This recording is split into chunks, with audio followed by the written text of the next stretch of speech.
Well, hello everyone, and welcome back to the show. It is me, and joining me today, I am your favorite Jackson. Joining me is Nestle, who is my editor, and also my host and co-host, Peter. Wrong order. Welcome.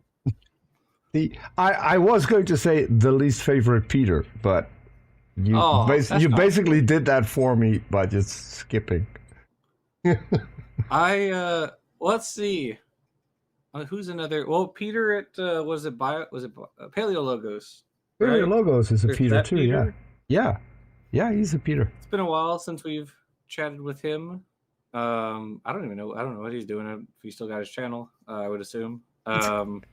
It's it's a bit apt too to rank people now because we've got this new feature in chat where the We people do. who Yes, type the most will get a crown at the end of the show, and it will reset for every show.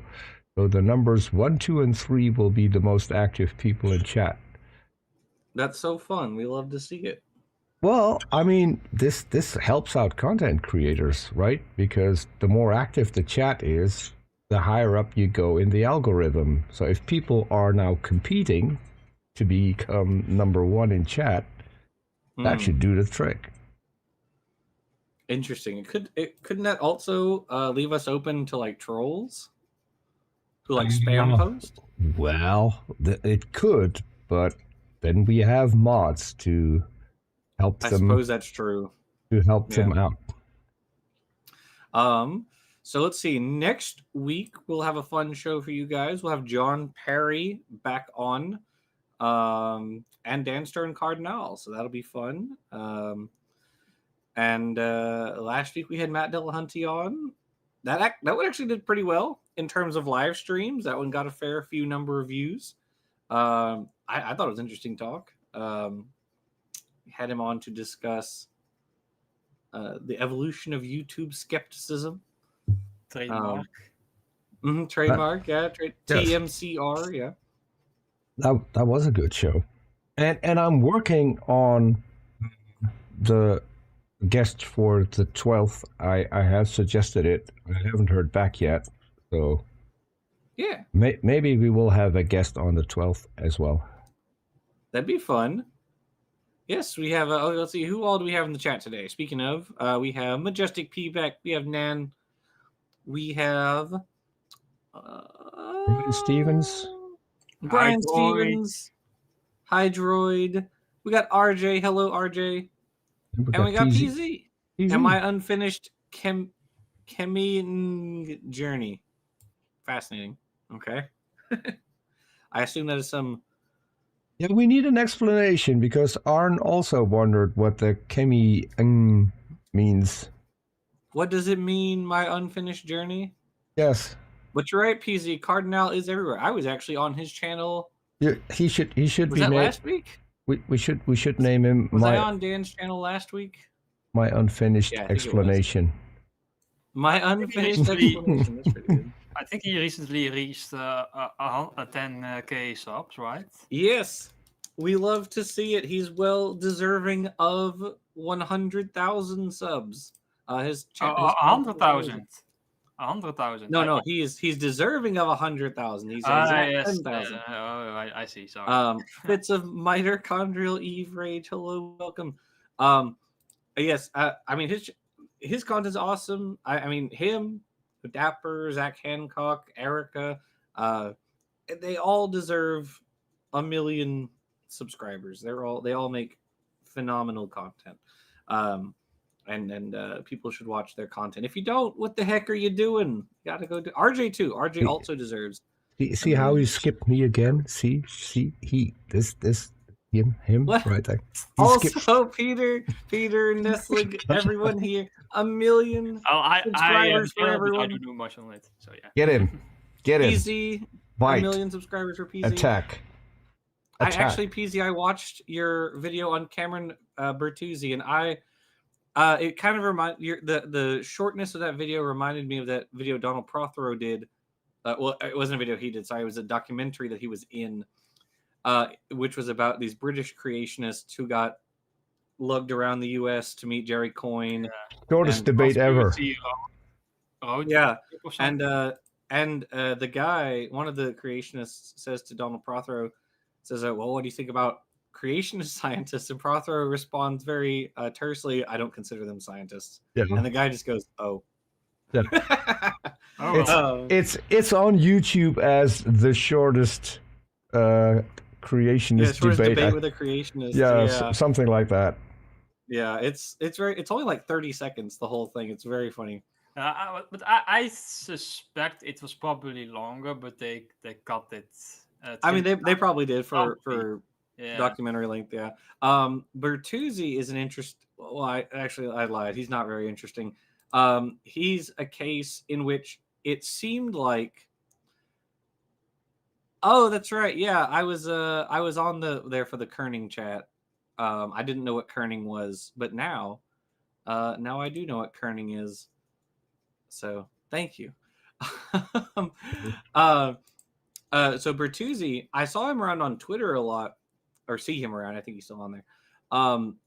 And he struck me initially kind of as more interesting to the extent that he was like hosting conversations between like different people and stuff.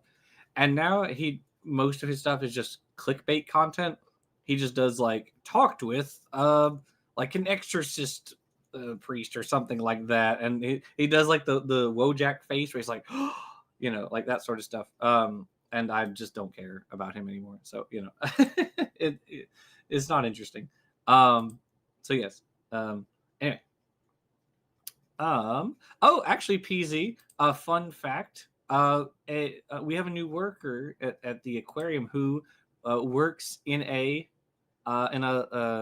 Black Widow lab, believe it or not. So so we thought that was cool. I actually told her about your work with Steatota and Parasteatota. So spider people all over the place. Wasn't there just an unboxing video of Black Widows on PZ's Yes. channel? See? Yeah, he just did one. Yeah. It's okay, PZ. I mean, he's not really worth the time. I used to do, as I'm sure you all know, I used to do more like we used to do formal response videos. We did a bunch against. Will Jackson tell the rest of the audience what kerning is? It was I like will tell you when you're older. The chain, I don't understand what's wrong about it. Everyone seems to hate it and be against it. It's like you change the spacing between the letters to make it more visually appealing. So like instead of having equal spacing among all the letters, like if there's a slant for one, there's like it's smaller. They move in closer. I didn't know what that was, so now I know. But Dapper was like, "Oh my God, kerning is the worst thing." I don't know. I don't know anything about. In some fonts, when you have an I, it's unevenly spaced, and it can just look bad, and that's where you use kerning. I gotcha. No typographers here. No, Dapper's over on his on elsewhere. So, fun fact: my maternal grandmother writes everything and has written everything, as near as we can tell, in calligraphy. Like her entire life, she only writes in calligraphy. That is cool. It's like her superpower.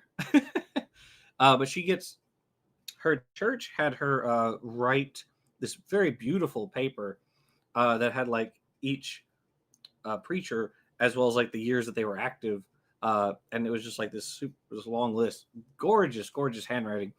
Yeah, she does is very, very, very good handwriting. Anyway, we used to. I had an English teacher who graded like that in calligraphy. Yeah, he was obviously my favorite teacher, which is why my English is pretty good.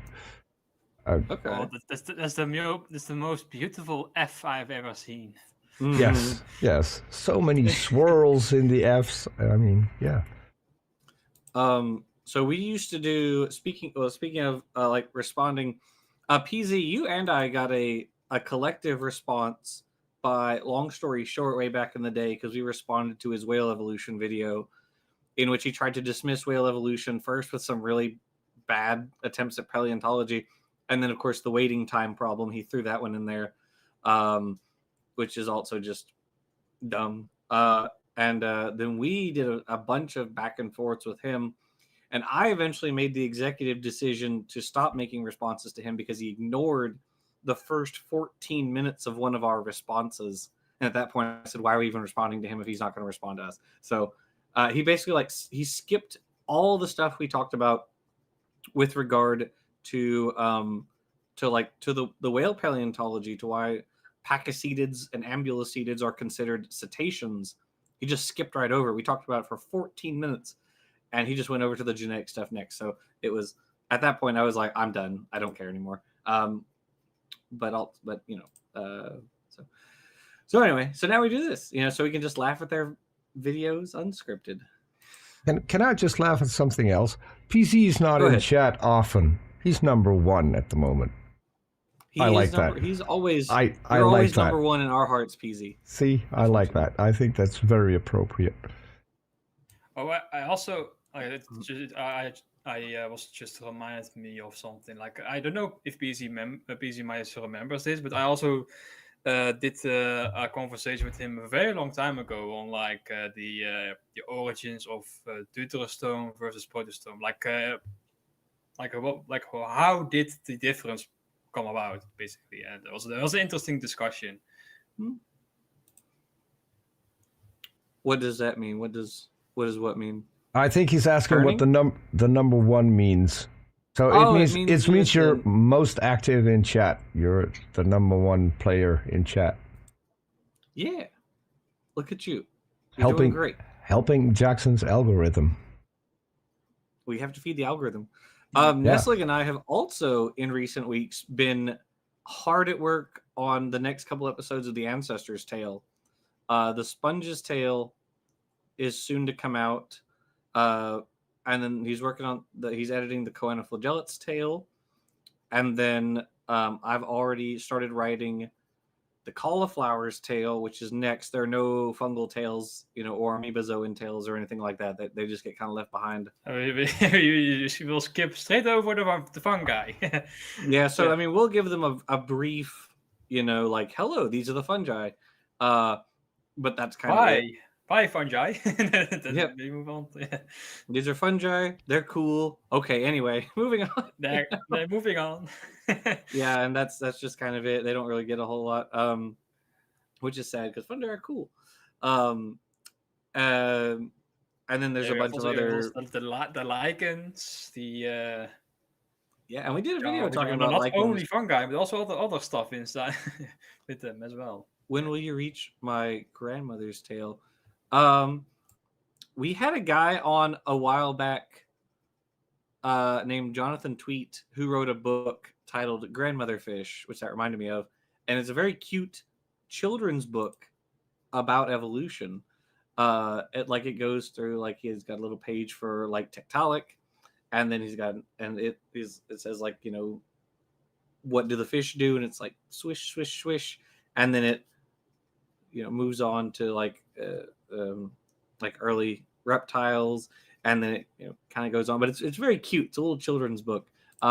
We had a different guy on oh goodness, what was his name? Mouton. Mouton was his last name, but he also wrote children's books about science.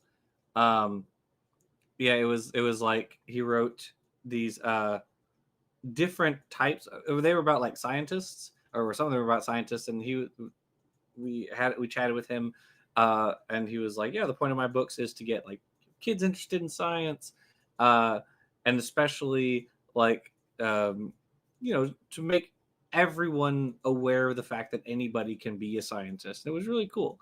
It was neat talking to him. Oh, PZ, yeah. He was active on Twitter. I haven't seen him in quite a while. Which I don't know where he's active nowadays. If he's on Mastodon or whatever. But not a lot of people are active on Twitter anymore, and that's true. It's good.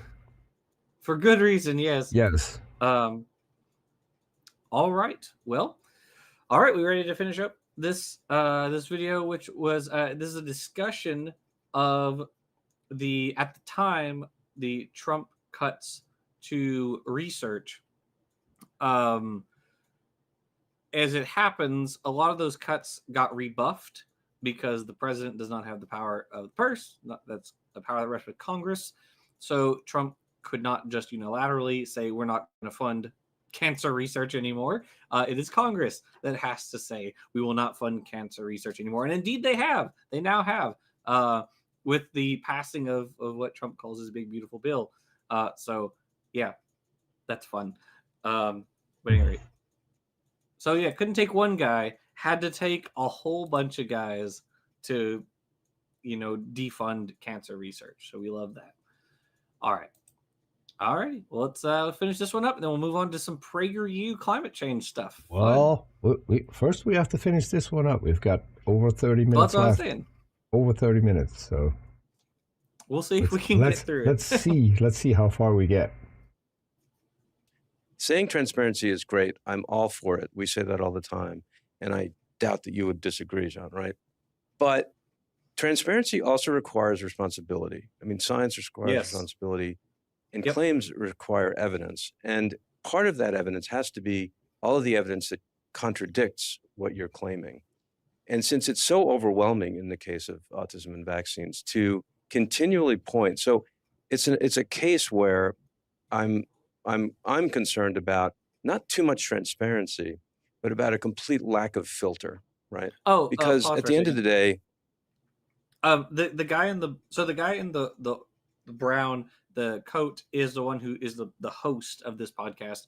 The guy in the blue, I forget his name, but he is the head of a website called Retraction Watch.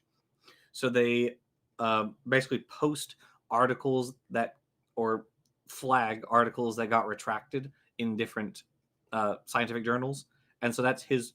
So he was he was brought on to discuss the Trump cuts to science, and I think based on the conversation they've been having, that the guy, the podcast host, more expected this guy to be like, yeah, Trump is doing great stuff, but instead the guy in the blue was like, yeah, no, actually, I don't think what he's doing is a good idea. As he just said, I'm all for transparency, but with transparency comes responsibility. We have to be aware of what does work and separate what does work from what doesn't work. And the Trump administration is not doing that at all. And so it's been kind of funny watching him be like, I think there's a lot more moderation needed than is being shown. So anyway, okay, sorry. I just wanted to throw that out there because I forgot to say that. Some science is going to hold up and some isn't. And some of it, we may learn more about it even if it's wrong. But transparency is great, but it's got to come. It's like with great power comes great responsibility. With great transparency comes the need to filter and be, skeptical of things that you disagree with. Let me ask you about the executive order of January 20th that the government now hereby recognizes only two genders, male and female. And they don't say sex, they say genders, which is relevant, as we'll see in a moment. Just help me understand the pathway from that executive order, that declaration, to claims that I'm hearing from some of our members and some of my team members as well, I'll add, that the executive order seems to require that there be no mentioning of terms such as gender, transgender, lesbian, bisexual, gay, and I could even add more terms, non-binary, but also terms. So, by the way, this is after the Trump administration got in trouble. A bunch of the executive orders Trump signed were flat out illegal, by the way, because, again, he does not have the power of the purse. He cannot just pull funding for things that Congress has already signed off on. That's literally a thing he can't do constitutionally. Well, as long as the Constitution matters, between friends. But in addition to that, he's also tried, he's had people sent off to other countries like El Salvador accidentally, and it was determined 9-0 in the Supreme Court that Kilmar Abrego Garcia needs to be returned to the U.S. He could not be deported. That was illegal. The Trump had tried kicking a bunch of federal workers. Again, he literally couldn't do that. A bunch of them had to get reinstated. I think there was a case where, for some agencies, that held, and he was able to kick some people, but not all of them. Like tens of thousands of workers had to come back. Yeah, it is depressing. But yeah, a lot of it was illegal. And so in this case, this isn't even so much something that's illegal; it's something that's stupid. Saying that there are two genders, like one, no, that's just not true. That's not what the word gender. The word gender refers to socio-cultural depictions of like masculinity and femininity. There are far more than two genders, and this has always been true. There are what people typically say, right, is they might say there are two sexes. Well, sex is bimodal, right? There are typically two sexes, but that's not always the case. In some countries, like in Papua New Guinea, there are even like prehistoric, literally people who don't have written records have concepts of people who are transgender. For instance, in Papua New Guinea, they have what's called the Turnim Man, which refers to people who start life as, so they have, there is a very high incidence of people who have, we'll I just believe say, androgen insensitivity yes, syndrome. androgen I believe. insensitivity, and so they appear female as juveniles, but they hit puberty, and basically suddenly like the floodgates are open, and they appear more male. It's basically they undergo a hormone replacement therapy naturally, Mm-hmm. so to speak, because they produce like it's basically like as we all know that our like the development of sex is like hormone triggered, but of course, as you mentioned, sometimes there's variations like this where in early life you don't respond to these hormones. So in the first stage of your life you develop this way, but then in later stage of your life then you start to respond to these hormones, and then you develop into the other direction. And that's what's happening here. Yeah, exactly. And so this happens in both directions. If it happens to be the case where you are perceived as a girl and then you become male later, that's fine, because this is a highly patriarchal society. So if you are part of the male class now, then you're much better off than someone who appears to be more male when you're born and then becomes female later, because you're actually moved down the social rung, and so that sucks a lot more. But there's a very high incidence of this, probably because they're a small population. So there's like the founder effect and that sort of stuff. Yeah, basically probably the founder effect. Yeah. So so there are literally there are literate societies that have concepts of transgender people, and so the idea that like you're just going to pass or put out this executive order that says, oh no, there are only two genders, when that's just not true. It's just silly. And of course we know that it's not really it's not about biology, right? We know that it's about hate. We know that it's about bigotry. We know that it's actually about repressing trans people and limiting their view in society. It's basically it all comes down to like this very strict hierarchical view of society, where certain people belong in certain places in the hierarchy, and other people belong in other places on the hierarchy. And then like one of the few things that are really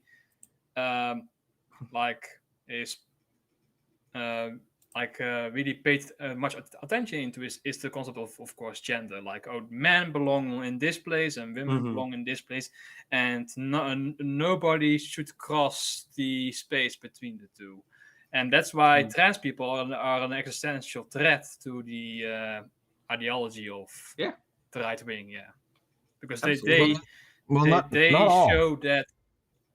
Yeah, You don't not hear all. them complain about women in the men's bathrooms.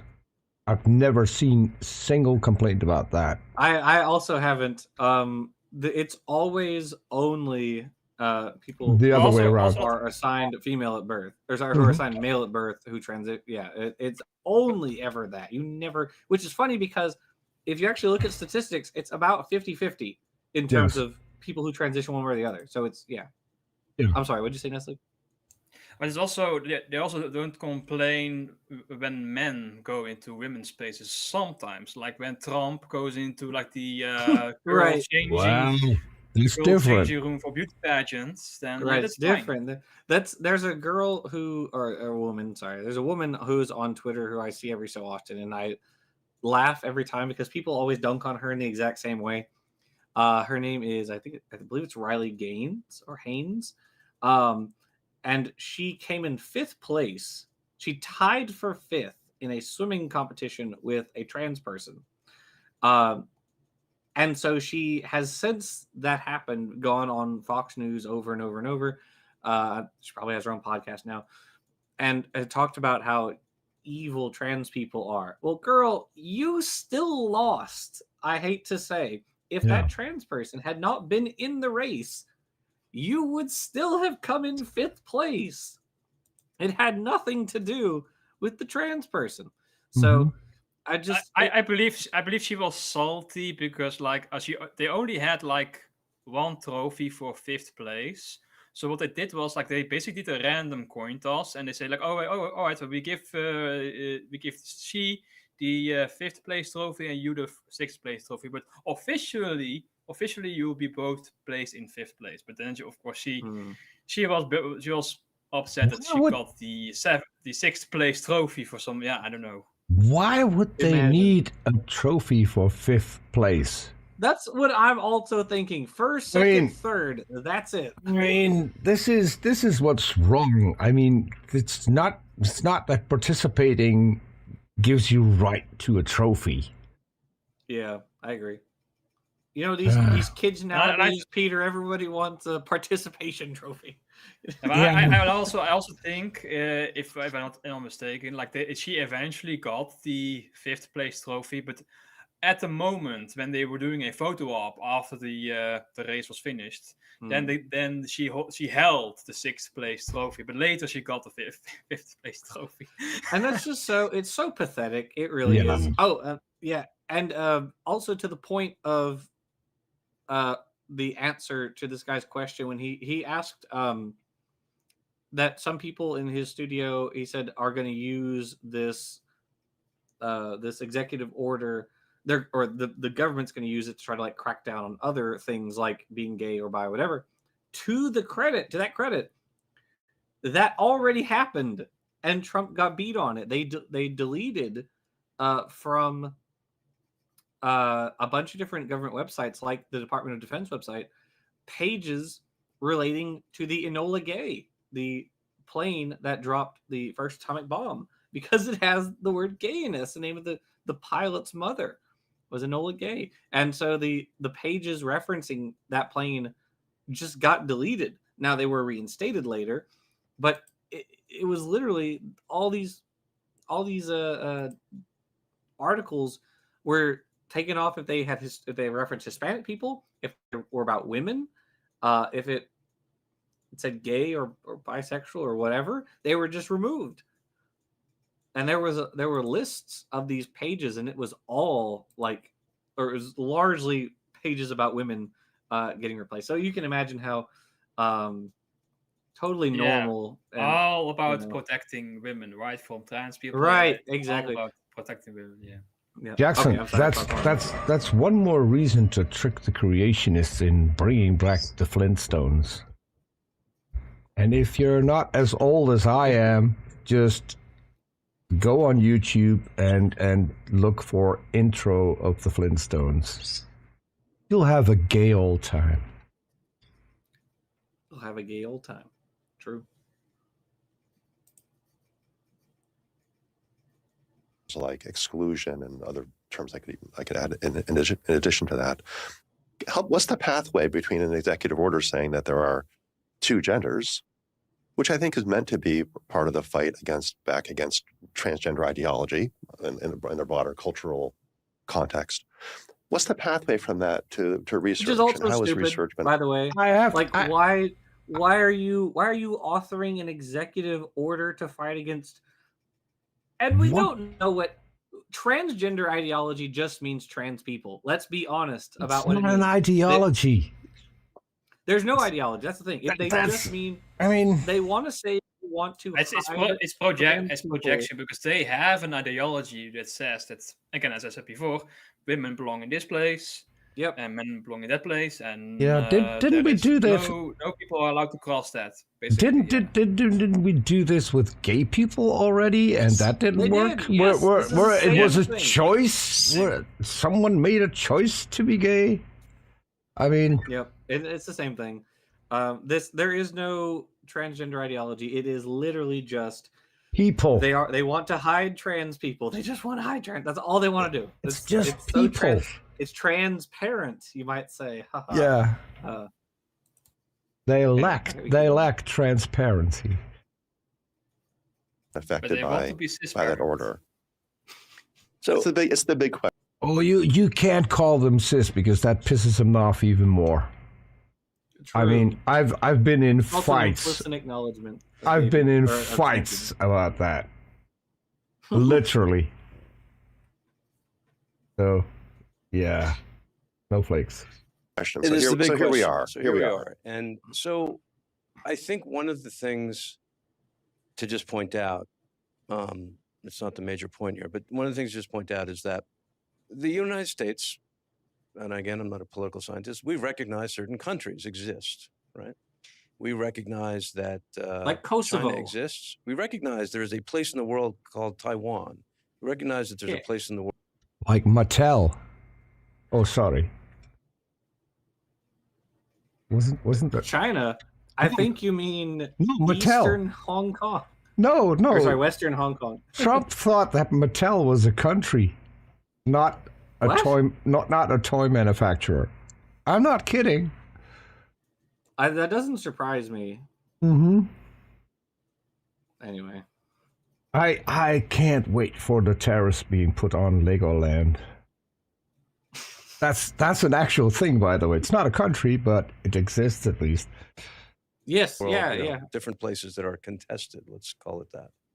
Mm-hmm. Now, it's one thing to say, this is our official position, but you want to have a conversation about any of it, go for it. Like, we may disagree with that position. As the State Department, we won't do X, Y, or Z, but you want to have that conversation. That's what's not happening is the second half of that. So it's one thing to say, we recognize, and I'm not here to argue for or against recognizing two genders.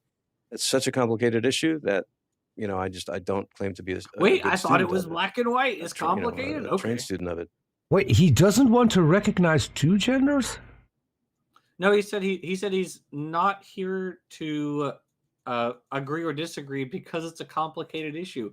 I thought the issue was simple. I thought the whole point was there's two genders and that's it. Like, you're telling me it's complicated. Well, then that makes it a big difference, doesn't it? Yeah. It's also not that complicated. It's just biology. Right, of course. However, what I do see is beyond that, you can't talk about it. You cannot have a discussion of whether or not, you cannot include, as you pointed out, certain words that would at least imply, if not directly endorse the idea, that we're wrong about that, or that there are more than two genders or two sexes, right? And that's where that has I think that has a very pernicious effect on science. Just in the sense of, like, literally now they have to scrub things the way, Stalin or Lenin would have scrubbed, He's absolutely correct. But also because it basically means you can't study that, or you can't publish anything if you're a government employee or government funded. You can't publish anything about that. Why would you want to shut down inquiry like that? And I think that, I was and again, it's part of the larger set of orders. And it is also relevant, more relevant today, because I've seen recently that RFK was like, oh, the land split is corrupt, and so we are going to start a state-run journal for science. Yeah, that happened. Oh, Yeah. cool. I'm sure he's saying that because they unpublished his friend Andrew Wakefield's fake article. Yeah, he's the American Lysenko at this point. Yeah. Yeah. How dare these people stifle pseudoscience? And the larger set of statements and pronouncements. This is basically saying to scientists, you can only do what we want you to do. Yeah. It's going to drive a lot of people, I think smart, talented, hardworking people. I think it's a nice move that he went from government officials to scientists. I don't think they're the same thing. Just saying. They're not. Who might come up with the next big idea or big treatment or what have you, away from it. Because why deal with that? Let me ask a question that may seem and actually be simple-minded. So there's an executive order saying that the government recognizes two genders, male and female. If I'm a scientist, could I write a paper that argues for that position? That says, in fact, there are no other genders than these two? The order seems to allow that. Or is it? Yeah, that's what I asked you, and what I keep hearing from people is that the order seems to require that there not be mentions of terms such as gender, transgender, lesbian, blah blah blah. Wait, hold on. He's asking, wait, are we not allowed to argue for the thing the government says? Well, of course they're going to let you do that. You're not allowed to talk about these topics that are not approved. Arguing for a thing that they want is still authoritarian, right? That's still authoritarianism. How can it be authoritarian if I am allowed to agree with the government? Right? How could that be? Yeah. I would love to just switch it out. If Trump issues an executive order that the Earth is flat, can we now all argue that the Earth is flat? Right. I mean, what does an executive order do when it comes to actual science? Does it help in any way, shape, or form? Or executive orders peer-reviewed? I don't think so. I don't think so. But is that what the order is? Is that the way the order is being received and the impact, or is that required by the order? Is this a misunderstanding of the order? Because I'm not sure it's better to say you can only have research on this question if you argue in a particular way. That seems highly directive on the part of the government, and very anti-open inquiry in a whole variety of ways. But that's different than saying these terms can't be mentioned. Which world are we in? So, and again, this is where the particulars are critical. They're the same world. What I understand is that the order itself is really just, obviously only for government, not funded, but government employees. So Center for Disease Control, CDC, et cetera, NIH, what have you, NSF, it would be less relevant there, but certainly relevant. So you could argue, well, that's a limited number. It's a pretty large number, and I would argue that it's still an important group of people. You could have that discussion somewhere else if you're not, and I think where it's a little bit unclear is funded by. So in other words, if you have an NIH grant, are you allowed to, sort of use these words, or will those be pulled back too? So, but I would say that you could not make an argument. Well, you could make an argument. It would be not a very good argument. How do you argue for something without acknowledging what other people think, right? This is basic argumentation. That's a good point. At least taking that into account. So for example, if you say, these are the things that I think are wrong, but you're not allowed to use those words, that's pretty bad. Now, again, if you're completely out of that system, if you're not funded by government, you don't have to think about that. Theoretically, you could still publish whatever you wanted. What I'm seeing, though, is that everyone is interpreting this as, when you do that, you will be targeted in some way. Maybe they will audit your university. Maybe they'll audit. This is starting to happen. And so that's where I think, even if it's not officially in the It is important to know what the EO says, because if people are going to fight it in courts and legislation, well, it's critically Of important. course. On the other hand, Of course. the effect on behavior, like the actual effect, I think it's a it's a pond, and the ripples are He's really completely pretty right. significant. And people Yeah. are calling this anticipatory obedience. And Absolutely. they're very concerned about it. And I know, again, from talking.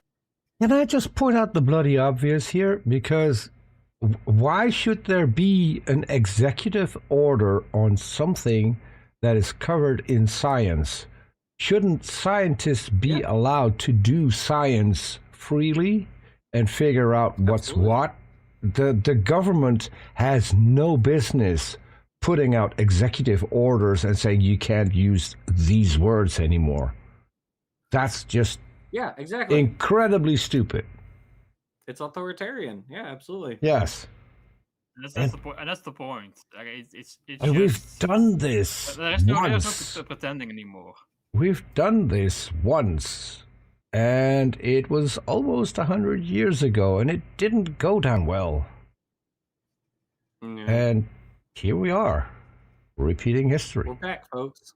Yes. Yep, we're back. A lot of members about this, that anticipatory obedience can have sort of two different flavors, I suppose. I believe one flavor is people being obedient in anticipation of likely outcomes, likely negative outcomes. The other flavor is people exaggerating the effects of the order because they dislike the order itself. Yes. So there's some of that both going on, because we're Absolutely. as complicated humans with different kind of motivations, different political priors. People are reading these orders in different ways. I want to ask you about the CDC. As I understand it, the CDC is, Swipe I left. think, has issued an On to something order else. with that all papers being considered for external review be withdrawn. So papers are out for external review, the normal process of science, science evaluation. And there's an order saying that those papers under review be withdrawn from external review and being required to pass through a pre-review by someone in the Trump administration or some agency. Is that roughly right? It is right. And just to be clear, because this is the argument that some people are making, saying, well, this is actually just sort of okay, and I would disagree with that. But papers do, if you talk to someone at, like, in a NIH or CDC or anywhere, all papers actually have to go through someone before they are published somewhere. And that's kind of, you can argue about that, but it's really purely an administrative, like, did you report the affiliations of everyone? Did you report the funding? Did you report any conflicts of interest? Like, very sort of administrative. It's not about the content. So it's a formal content neutral. It's totally evaluation. content neutral. Right. But in this case, it is not content neutral. And I'm not even sure they're interested in all those administrative issues. They're interested in making sure that certain words aren't in these papers. We keep on moving to the words. I'm still just puzzled by that, because as I read the executive order, and I'm not a lawyer, but I read it a couple of times to sort of see what I could make of it. I didn't see them saying you can't speak certain words. Are you serious? Am I misunderstanding this? Are you for real? Well, again, what they're doing it in a couple different ways, right? So, I'd have to go back and look, and I'm not disputing what you're saying at all. Saying I want to fact check it for myself. I need to go back and look at what the executive order actually says in terms of words. But I don't think it's unreasonable, I guess, and this gets back to whether it's anticipatory obedience or just interpretation. I don't think it's unreasonable to sort of triangulate some of what is coming out of the administration and saying this is what they're after. And maybe that's maybe that may be the best evidence we have. And again, I don't rely on people taking screenshots and posting them on social media of this thing coming out. Sure. I think we need a better level of evidence than that. You know what? I appreciate him because he seems like just a normal dude, and I like that he's not agreeing with the host here, because the host keeps kind of saying, like, well, don't you think it's a little silly that people are saying, like, it doesn't say that you can't say the word bisexual in here? And the other guy's like, well, it doesn't really have to. If people are removing things or, you know, stopping them if they happen to have the word bisexual in them, that therefore means that they didn't read the word there, but they interpret it to mean this other thing also. And the host keeps going, but it doesn't say, you can't say bisexual. It's like, are you dumb? If everybody around you is thinking like that you can't say bisexual, then clearly like that there's some evidence that they are referencing in the past, some historical precedent for not referring to these things, right? If, for instance, because at this point this has already happened, they start taking down articles from the Department of Defense website, you know, the Pentagon website, all this other stuff, the White House website, like anything that references like women or Hispanic people in the military, or, you know, the Philippine people in the military or whatever. Like, if those are all getting removed, including stuff about trans, gay people, whatever, then don't you think it's reasonable that they can interpret this bill to also say like it's referring to sexuality generally? Because that seems fairly reasonable to me. I don't know. What do you guys think? Yeah, I think the same. Yeah, it's just kind of frustrating to me that he just keeps going, well, it doesn't say that. It doesn't have to. That's the whole point. Okay. Anyway. People are acting, scientists are acting as though the order does ban naming of identities or identities themselves from research. What impact does that have on scientific research in these areas? You know, and again, let me say that. Wait, okay, pause. Has there been? I have an answer to this, because if you guys will remember, the Trump administration made an enormous deal about a number of mouse models that were testing the effects of hormones of one sex on the other, right? So, for instance, these researchers were testing the effects of estrogen on, I think it was like retinal degradation, something like that. Well, what the researchers did was they took female mice and looked at retinal degradation in them, and they also took male mice and gave them estrogen to see if they had retinal degradation. Why would they do that? Because male mice don't produce a lot of estrogen. You are controlling for estrogen, right? You can say, well, hey, these mice don't have estrogen, and so there's no background rate that is affecting your study. That's literally the whole point of a control, right? Or an experimental group, or like that's why we have control versus experimental groups. We want to be able to say, hey, this unit here does not have the experimental treatment applied to it. This one does, and this one has the experimental treatment applied, but this one thing is removed, right? Like, that's why we run multiple experiments. That's the whole point. And so if estrogen does cause retinal degradation, which it seemed based on these papers that it does, isn't that something women would want to know? Doesn't seem to be the case that, like, if testosterone causes heart problems, we would want to know that. I would want to know that, right? I think all three of us, all five of us, if you're including the host and his guest, I think we'd all want to know if testosterone affects like our heart, you know. And so by eliminating these studies in which they put testosterone in female mice or estrogen in male mice to test the effects of these hormones on other parts of the body, like, if we get rid of those, that makes the research into those things all that more difficult. I actually talked to my students about that. I was like, this is, without mentioning all the Trump stuff, but I was like, you can see why this sort of research would be important. Also worth pointing out, over 90%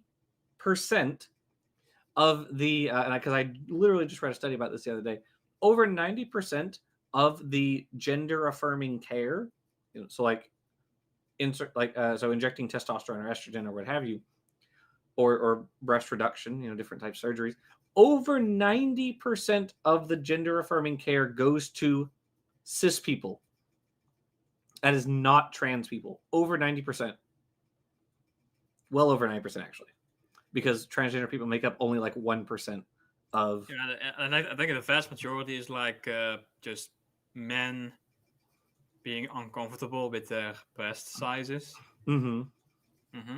Yeah, it's ridiculous. It's absolutely absurd that like we're talking about when trans people make up like 1% of all Americans, and conservatives act like they're the biggest threat on the planet. It's like it doesn't make any sense. The vast majority of gender affirming care does not go to trans people. None of it goes to people under 12. That just doesn't happen. And what is it, like less than 1 in 1,000 like 12 to 18-year-olds gets like gender affirming care or whatever. Like it's it's so tiring how many lies conservatives have to tell to justify their bigotry. Like at this point, just say you hate trans people. Like I'm tired of Jackson, them lying about it constantly. Yes. Jackson, would this be a good time to bring up that Frank Turek had gender affirming surgery? He had his boobs removed. I was just trying to remember. Oh wait, like, what happened to him? Was there a famous pundit who? Yes, Frank Turek. He had his boobies. He had his boobies removed. Oh well, good for him. You know. Yes. And he's against gender affirming. I think he prefers to say chesticles. His chesticles. Yes, his chesticles. Yeah. Oh, he's God. I despise him also. If you would write this in the script of a movie, no one would think the movie was believable. Honestly. Yeah, it's. I also like the joke that. These people hate mastectomies. Only when it applies to trans people, but these people only hate mastectomies because to a boob, a mastectomy is like a decapitation. Right. Yeah. Exactly. Like, oh my God, you cut off your boobs. I'm sorry. Don't correct me if I'm wrong, Nestle. Isn't it the case that we do in fact have surgeries to increase breast size? Isn't that a thing that exists already? Mm-hmm.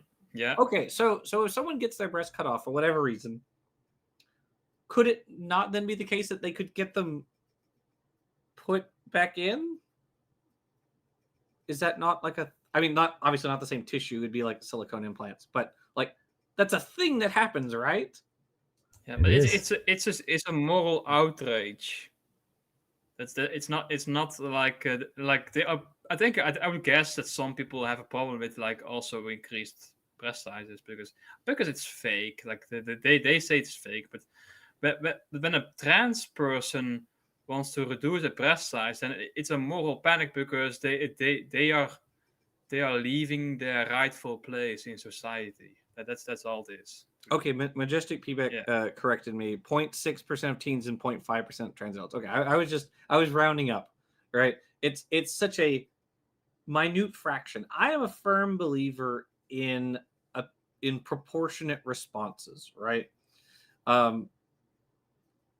If Jackson, that's not how scapegoating works. That's not how very true. That's not how scapegoating works. 100% correct.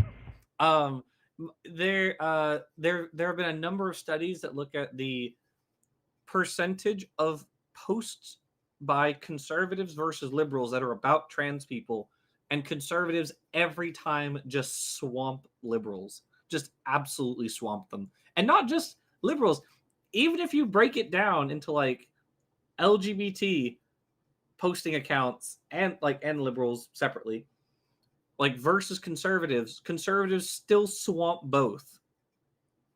Like, Jackson, you're making one big mistake. You're making one big mistake, and that is you're applying logic to all of this. Oh, I mean, we know that all the illegal immigrants all came over to sponge off the social security of the United States, which is why ICE is raiding workplaces. Correct. Yeah, I love that argument. Yeah, these moochers who keep getting arrested at workplaces. Yeah, that's how it works. I just finished one book. It's titled They Take Our Jobs and 20 Other Myths About Immigration. And I am now reading a book titled Undocumented, How Immigration Became Illegal both of which are by a woman named Aviva Chomsky, daughter of the famous Noam Chomsky. Let's see, they take our jobs, and let me put it here inside 20 other myths about immigration and undocumented how immigration became illegal. There we go. Aviva Chomsky wrote both of those. I just finished the first one. I'm reading the second one right now. It's really good. But she makes a lot of very salient points about the horrors of what immigrants have to go through to get here, illegal or otherwise. Because legal immigrants also have to go through a lot of horrible, stupid crap to get here. What's crazy about the U.S. is we used to just let people from Central and South America come here by the millions to work in our Barquero program.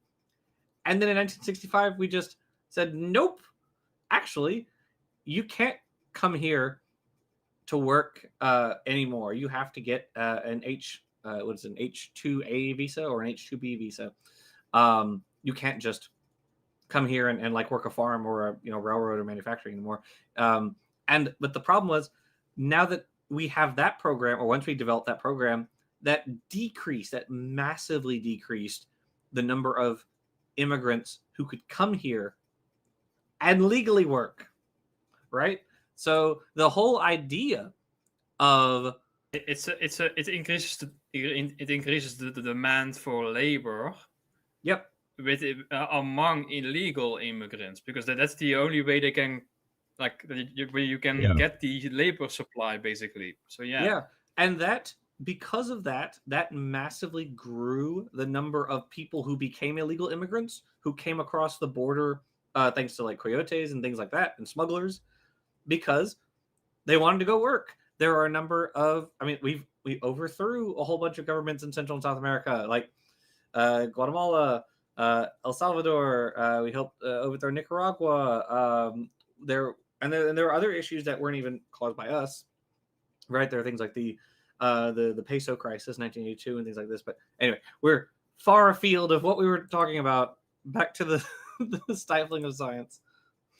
And, there's even evidence that there's been sort of overreach on that in fact some of the way that, and I mean in terms of research in the past, in other words, the way that people have described particular populations or self-described maybe has made things more confusing for research. So I want to just be upfront about that, because again, simply, you need to agree on terms, or at least understand terms, if you're doing research. And so now I think this is if that's the reason that they're sort of making these statements and new regulations and new policies, I think that's way overreaching. I mean, there are other ways to do with that. We need to agree on terms like transgender mice. Sorry.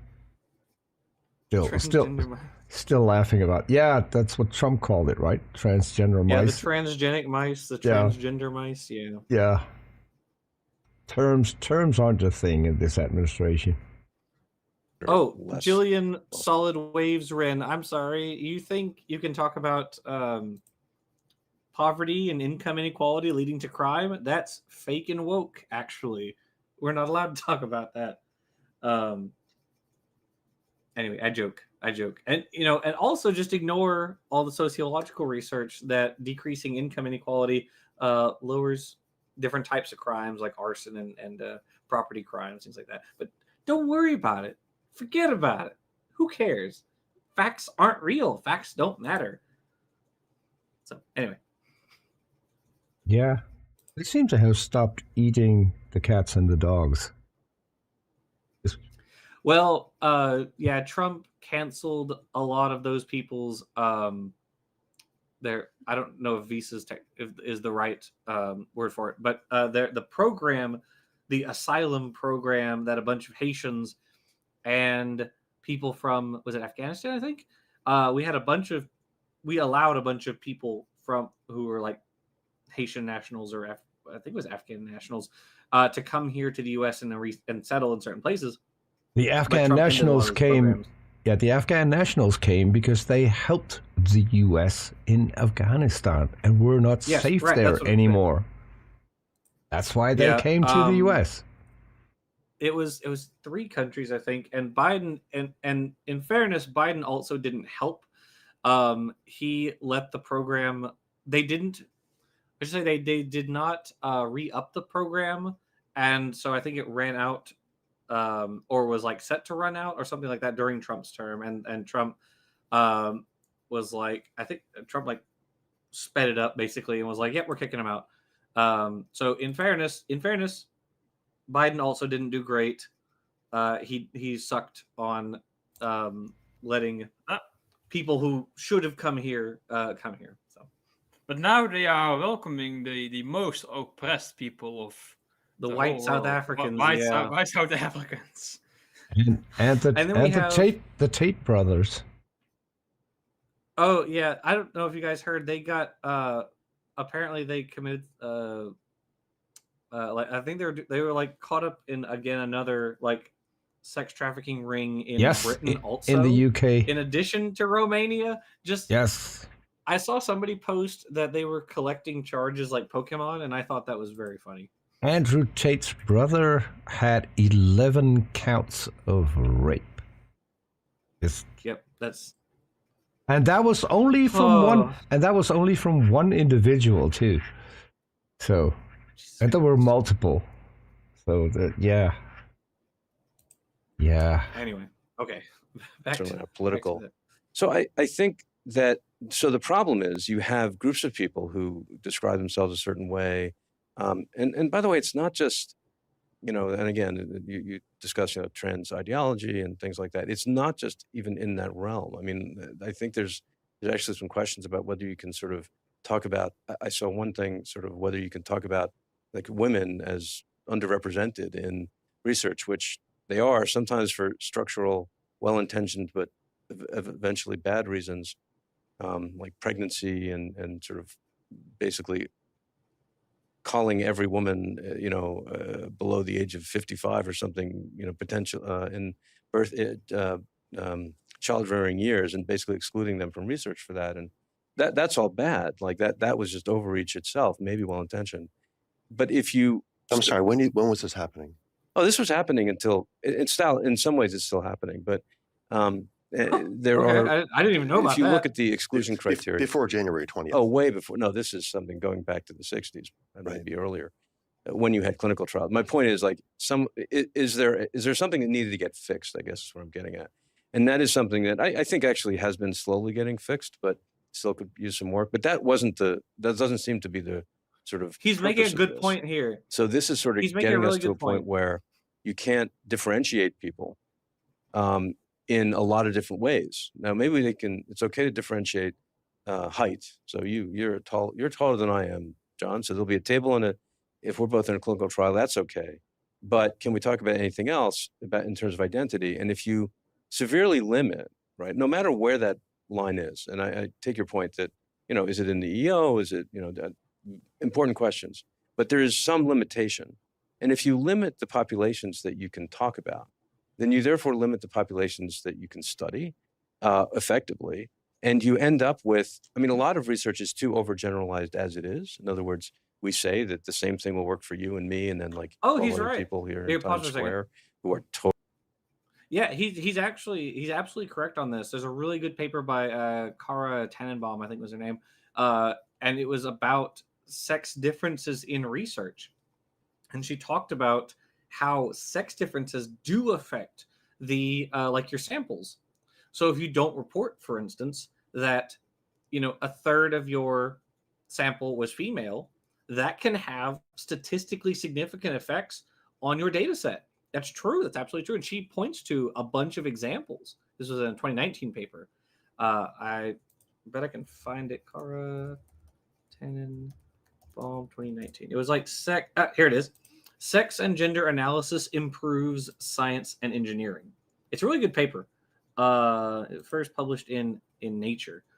So yeah, if you get the time, I highly recommend reading this paper. I'll put it here in the chat for everybody who's out there to read it.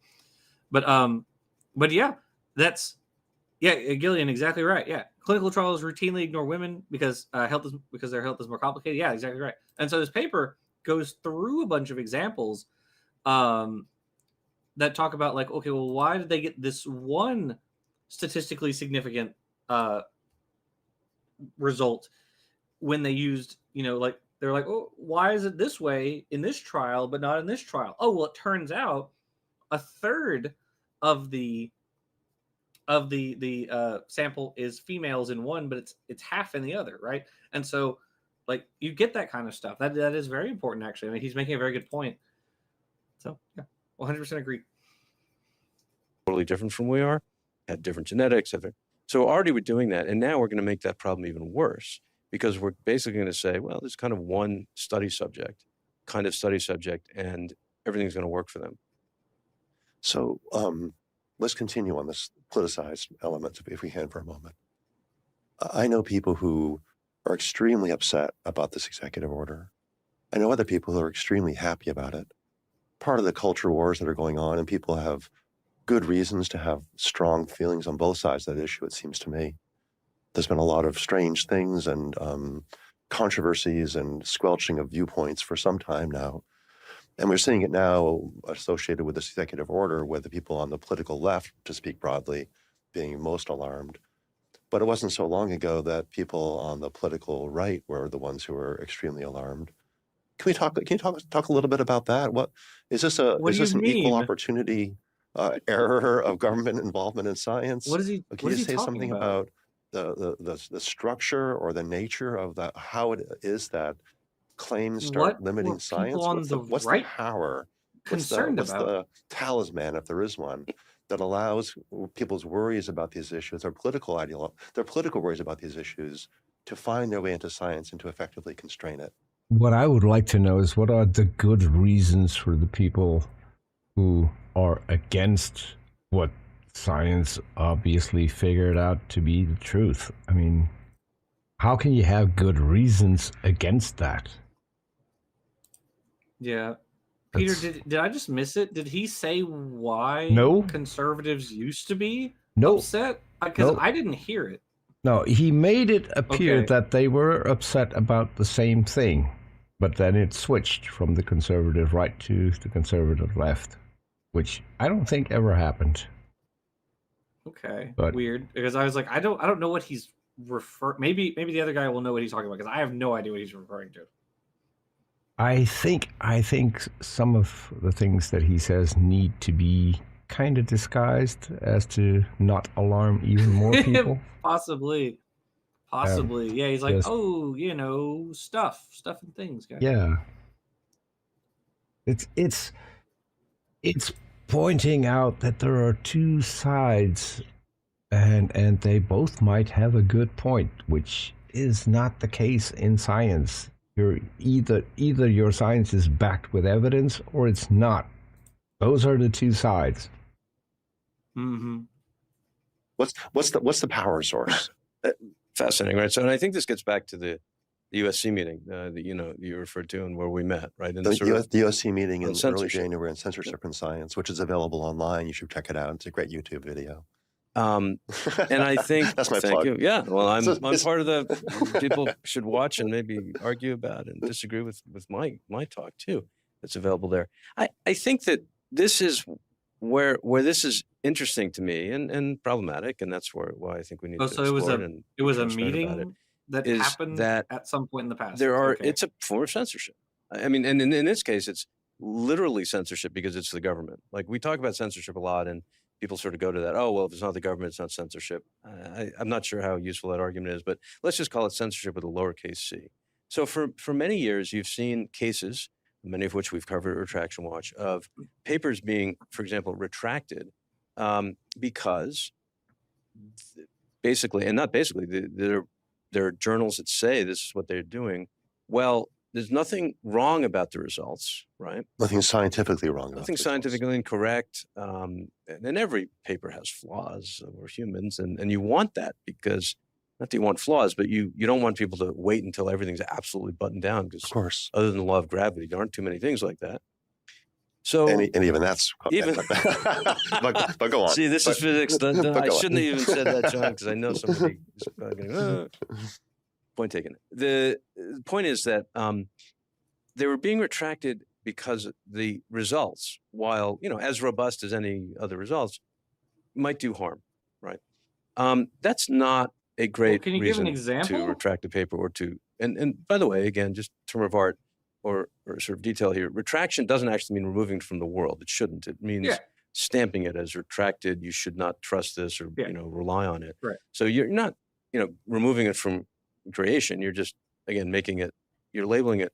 But the problem is that when you retract something for harm or sort of say don't trust this because it might produce harm, even if it's true, that's a problem.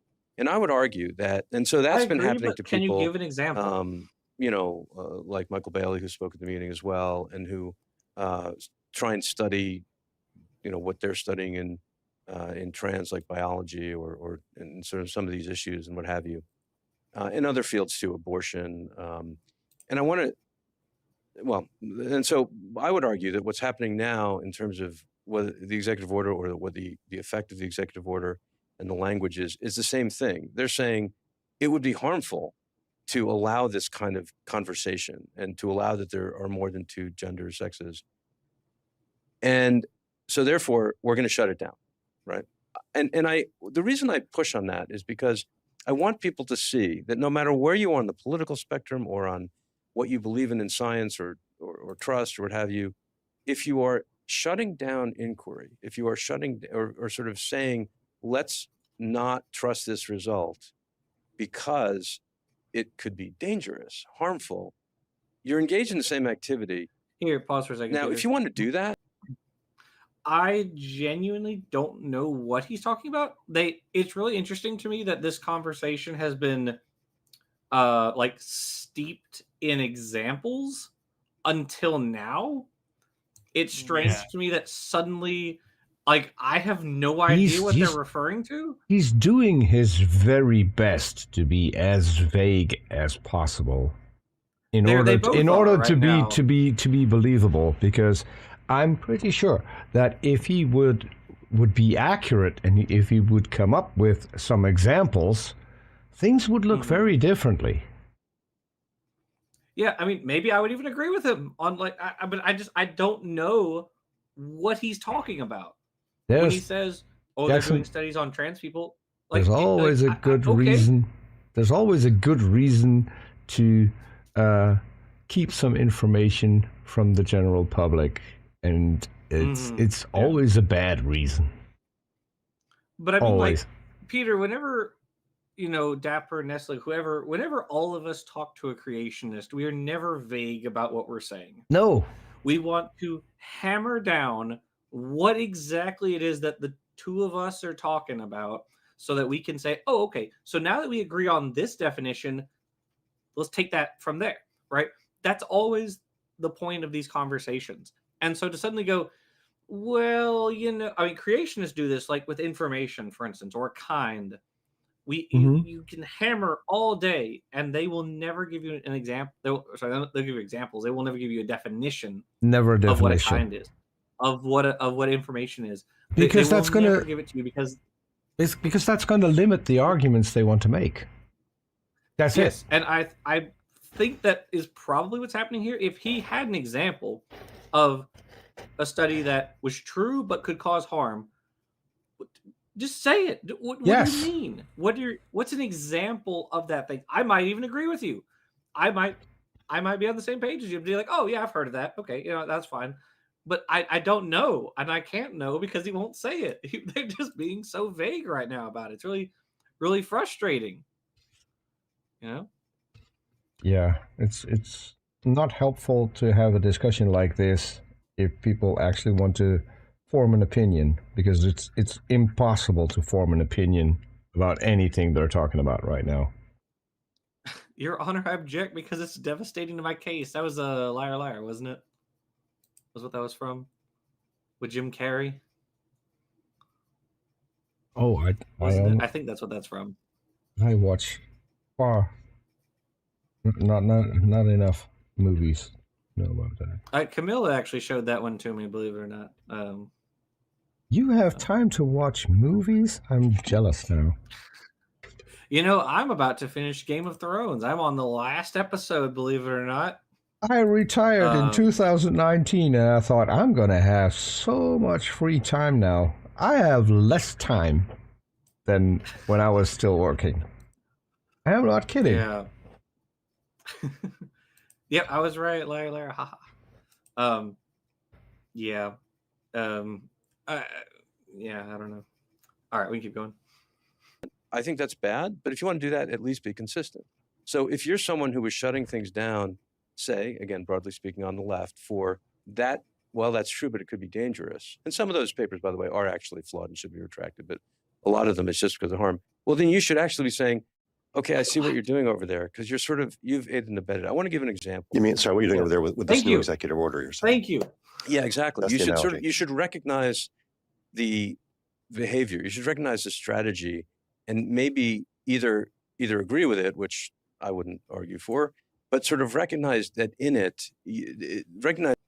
I think we just recognize the strategy that's being used here. Just saying. That you have, I would argue, aided and abetted that strategy by making it okay to squelch in some way discussions, findings, research that you thought would be harmful. Because the people who agree, I don't want to obviously overgeneralize or read their minds, but I would imagine that there are among the people you described who sort of say, I'm for this, like we should only talk about two genders. They're probably thinking, and maybe in a sort of well-intentioned way, doing anything otherwise harms people. So therefore, let's stop doing it, even though it's not reality. And so I want to give a quick example, which has nothing to do with any of this, but I think when you say it's not reality, you mean there was actually no harm. Is that what you... He's going to give an example that has nothing to do with any of this. It has nothing to do with any of this, but I have an example. Great. Well, no, I mean that what you're claiming is or isn't true. There's no reality to that. In other words, not no reality, but it's wrong. The facts of it, like there are two genders or whatever, like it's definitely more complex. Okay, give your example, man. A lot of people please. Claim, maybe not, but it is more complex. And Alice Dreger actually wrote a whole book that involved this. I would say I want to give an example that's sort of removed from this. All right. So bear with me because it's probably going to seem unrelated for a second, but I think it gives a sense of one way forward. Right? So in the 1980s, the New England Journal of Medicine published this very brief letter, right, from this very august, Harvard hospital researcher, physician, saying essentially that he saw that when he was wandering around the hospital and talking to people who had chronic pain, and I think it was due to cancer in this case, I'm pretty sure of that, and they were on opioids, right, they didn't develop dependence. Okay. Now, that's that's a happy news story. Well, it's a horrible story because there are people in pain. But in terms of it's a positive thing, like good. Okay, so we don't have to worry about those people getting addicted to opioids. Let's make them comfortable. Okay, that's the message. And guess who really liked that message, right? Pharma, in particular the Sackler family and Purdue, love that message. They got that message into the hands of everyone they could, every doctor who could prescribe it, et cetera, for decades. And at some point, and really after a lot of what the Sackler family was about and the Purdue was about became evident, New England Journal of Medicine, again, decades later, this is, I want to say, less than 10 years ago, they put a note at the top of that paper saying, listen, this isn't actually wrong, because it was his perception. He wasn't claiming he had done some massive study. This isn't wrong, and we're not retracting it, but we're putting this sort of editor's note on it saying, you really shouldn't cite it because it's totally misleading. In other words, we now know so much more. It's not a good Here's sample what happened size. because of it. Yeah. And I actually give him credit for that. Maybe it's too late. You could do it differently. But there's something about like having a discussion in the pages of the journal, maybe right on top of it, and flagging it not as like, oh my God, it's going to maybe harm someone, because it did harm people. But it says that, but not retracting it from the world or saying you can't talk about this. That doesn't go anywhere. I don't think anyone's doing that on the left. Is the thing, though. I'm hearing you say that here, pause for a second. The key concept Okay, so again, like I don't have any problem with that example. I have no problem with that example whatsoever. But, but right, yeah, exactly, Jillian. How do we know if he's overgeneralizing here? Like, in that case, what it seemed like was like this doctor, whoever, had like a bad sample size, right? That's a normal error that occurs in papers sometimes. Okay, but like that, it was so that example I don't have a problem with, but I also think it was I don't have a problem with within the example itself. But I also think it was so far removed from what they were talking about that it had no bearing on it whatsoever, right? Because we weren't talking about whether I mean that was part of the conversation, but like the issue is what's an example of a paper that like on the left was censoring versus the right, whereas now it's flipped. And he was like, yeah, it's bad to censor papers, and I would also say like, okay, um, but like give us an example of what you mean. And then this example he gives is just like, okay, and like what is the relevance? It was it was completely pointless. Um, that was really frustrating. Okay. Unites some of the censorship from the left in recent years through Such federal as funding for what? science Such as to what? What do you mean? what we may now describe as censorship from the right on research in science, federally funded research in science. The underlying concept is something like the concept of harm. And again, just dipping a little bit into the history, I suppose that people could talk about the Please give us some Scopes history. trial as being to do with harm. We could talk about Galileo's trial as being to do with harm. So there seems to be Okay. a long, long history of this question of, on the one hand, there's something like scientific, I think there's something like a drive towards scientific, I'm going to call it scientific integrity, or maybe it's scientific autonomy. Actually, wait, hold on, pause for a And I second. think scientists, I just want to point out those examples he gave. Well, for one thing, the Scopes trial was an example of conservatives squashing science, i.e., evolution. So that example doesn't work really well because this was the Tennessee Butler Act that prohibited the teaching of evolution in schools. The Galileo affair was not like that. Actually, that was a propaganda that Protestants developed after the Galileo affair to pin it all on the Catholics and say that, oh, it was the Catholics' fault that Galileo got imprisoned. No, that's not what happened, but whatever. Anyway, in either case, even if you go with the propaganda story, these are both examples of conservatives squashing science. Like, where's the example of the liberals squashing science? I thought we were talking about that.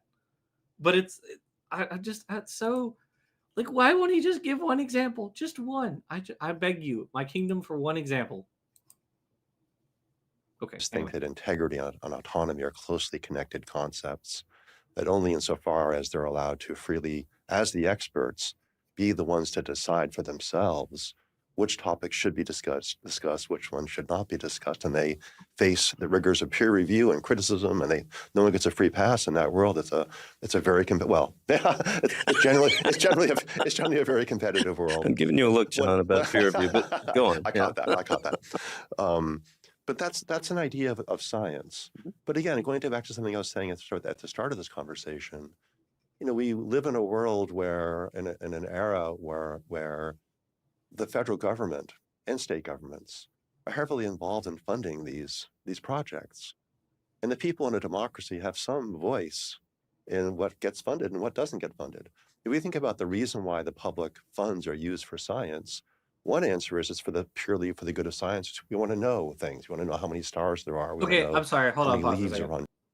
I could not give two craps about what the average person thinks about what science dollars are used for. I'm so sorry. Call me an elitist. Whatever. I don't care. I do not care. The average person has no idea what is going on in science. They have no idea. They could not tell you what like the basis of any of the theories that like we use in science, except maybe like cell theory or atomic theory. Like if you ask a regular person on the street, like, what is gravity actually? Like, can you nobody knows what like You know, Well, I think the problem. I think the problem is not that the people are like ignorant of it, but like, we should have a cultural renaissance of scientific curiosity, and I that's agree. it right now. Oh, I think it's not just. I think ignorance does play a part, but it's also the fact that there are massive corporate interests that don't want you to know about science, right? There are corporate interests that want you to not know that climate change is a fact, that want you to not know that that smoking cigarettes causes lung cancer, that secondhand smoke causes lung cancer, that manufacturing, that the gases put out by manufacturing uh, companies contributes to acid rain, and that we created the hole in the ozone layer. They have a financial incentive for you to not know these things, which is why a lot of people don't know these things and believe lies about all of these things.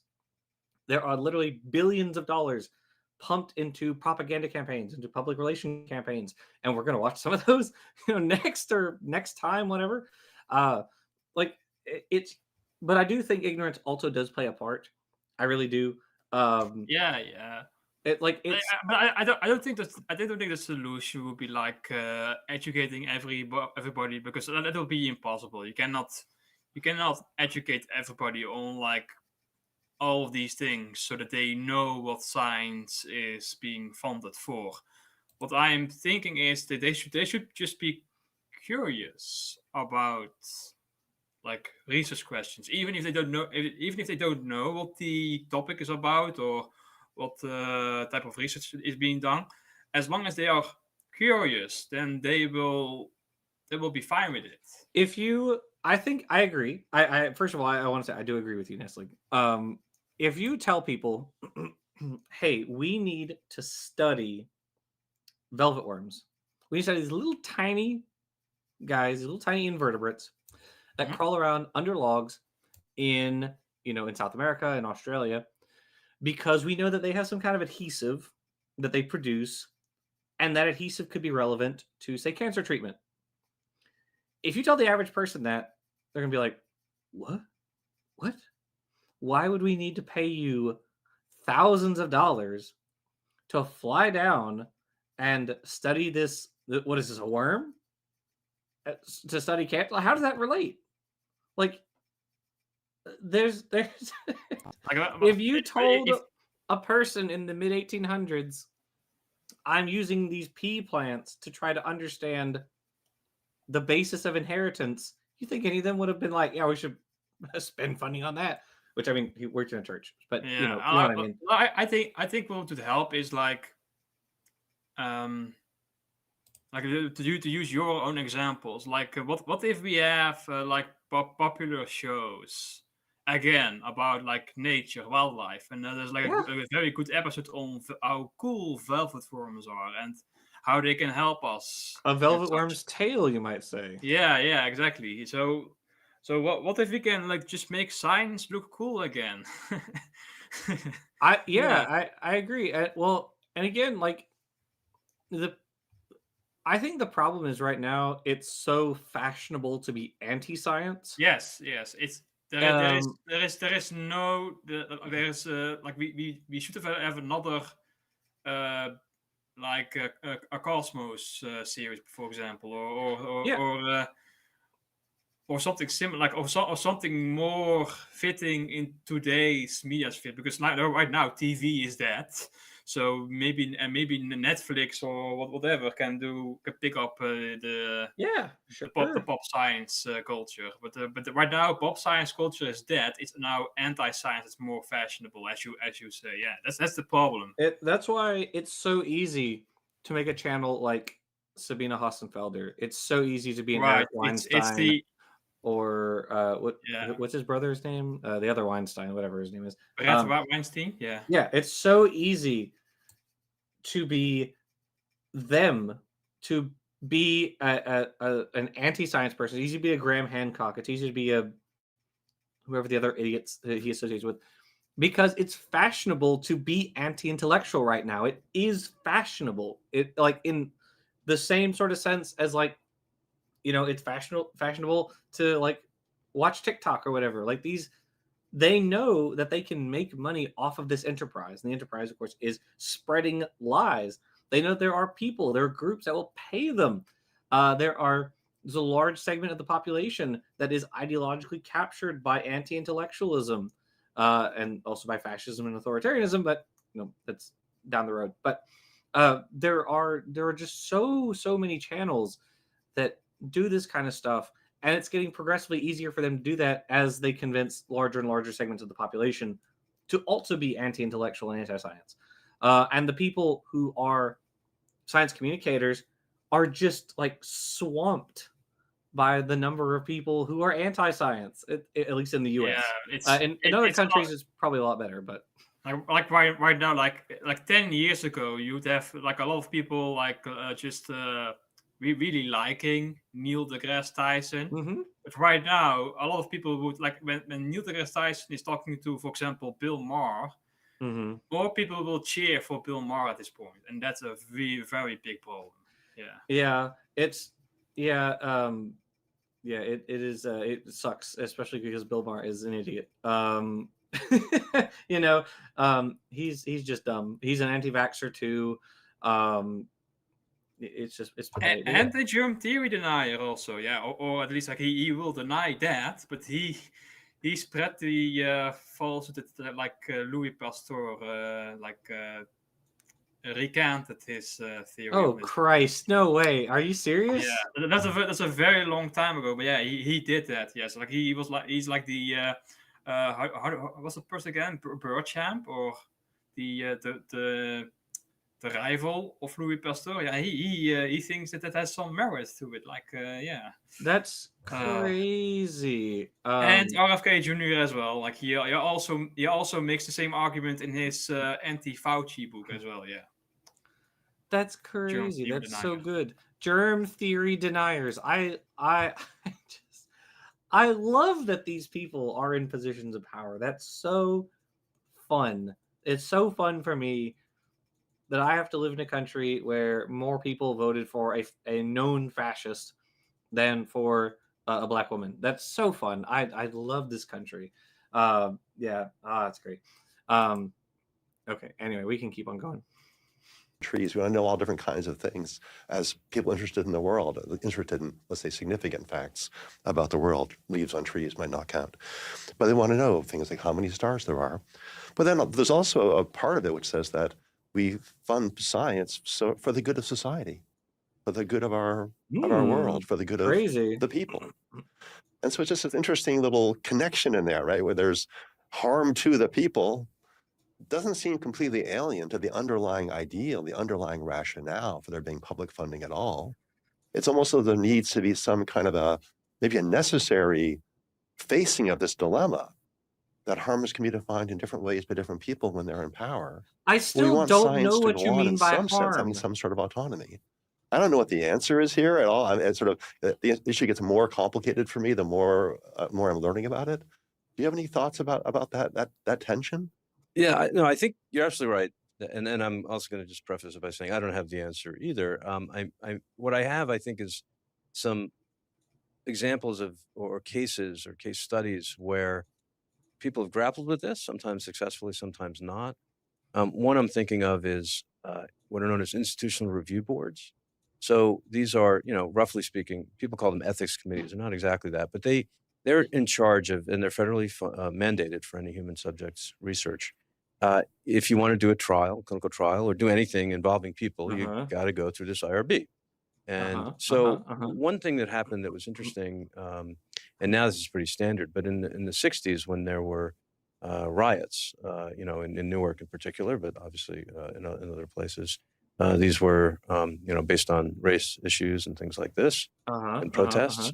One of the things that came out of that was actually that the hospital, the major academic hospital there, started requiring that a member of the community be on the IRB, which really hadn't happened before. And so, if you put this in the context of, and this actually came out later, but the Tuskegee experiments that were really quite awful ethically, to put it mildly, you start to sort of say, okay, well, there's a way that you can have representation and talk about the potential harms of research, not so much in terms of what the findings would be, but literally people in a trial being harmed. So again, everything's Right. a little different. Yes. That still allows autonomy, right? And it still allows inquiry. That isn't to Mhm. whitewash, IRBs and their issues, but at a high level, there's something about that.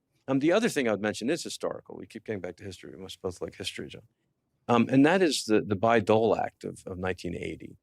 And the reason I mention that is not so much because it solved anything. It was trying to solve a problem, which maybe it partially solved. But again, it gets back to funding.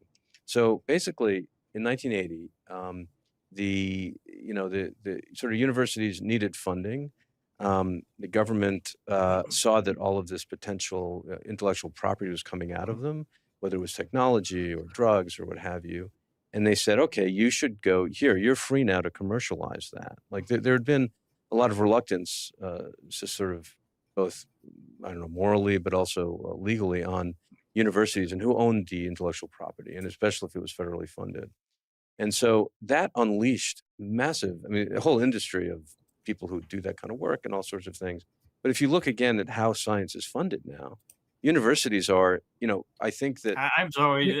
the right may it's look Pause for a at. second. Pause for a second. It's getting very boring to me. This talk, like it took a nosedive right at the end. So I wasn't even sure I wasn't sure what he was really referring to. So the it just pronounces the Bayh-Dole. That's B-A-Y-H. Bayh, I guess is how it's pronounced. Which is titled the Patent and Trademark Law Amendments Act. Is U.S. legislation permitting ownership by contractors of inventions arising from federal government-funded research. Okay. Okay. I mean, Peter, how much more of this do we have? Let me check. 10 minutes. 11. 10 more Okay. minutes. 11. But- Well, Nestle, do you want to just cut it? You want to move on to the next one? Like it's up to you, but I think it's very. I think at this point we're probably not point. going to get anything new or Yeah, it's very insightful. Okay, yeah, we can move on to the next thing. All right, We what's the can next one move we got? on. We can move on to the next thing, but I'm going to add a little caveat because the rendering just finished, so I moved it over into OBS. I am not sure if it's going to play well. If not, Jackson, you'll have to do your juggling act for We'll a just second. take over. Yeah, That's yeah. fine. I mean, we can also, if it doesn't work, we can also we can chat until the end of it. It's only 20 minutes, so. No, I can get it working in just a few seconds, but the reason is, and you missed it, is because I added an Easter egg at the end of it because I just had to. Did you? I had to. What's My favorite Easter egg of yours so far is the one where you had me on the TV when we watched the creationist videos. I thought that was really funny. Yeah, yeah. My favorite Easter egg has not been discovered yet. I put an Easter egg in someone's intro, and no one has seen it yet. And it would lead them to a pot of gold, if I remember correctly. But yeah, no one's seen it. Okay. And it's there in plain sight. And I know that at least thousands and thousands of people have watched it. No one saw it. Okay, let's see if I can make this work. There we go. Does it play?